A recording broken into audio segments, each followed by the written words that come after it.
ये एक प्रसिद्ध इस्लामी कहानी है जो लोगों को ये सिखाने के लिए सुनाई जाती है कि बुरे कर्मों से बचना चाहिए और अल्लाह की राह पर चलना चाहिए। कहानी। एक लड़के का कब्र पर अजाब। एक बार की बात है, एक गांव में एक लड़का रहता था जो अपनी जिंदगी में बहुत बुरे कर्म करता था।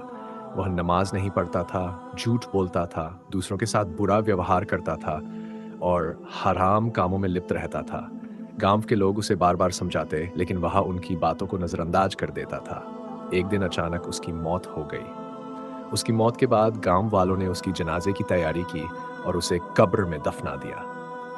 कुछ समय बाद गांव के एक नेक इंसान ने सपना देखा।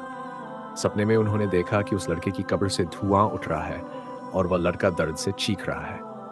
वह कह रहा था, अल्लाह मुझे माफ कर दे। मैंने जिंदगी में बहुत गलतियां की हैं। अब मुझे अजाब दिया जा रहा है। उस नेक इंसान ने यह सपना देखकर सुबह गांव वालों को बताया।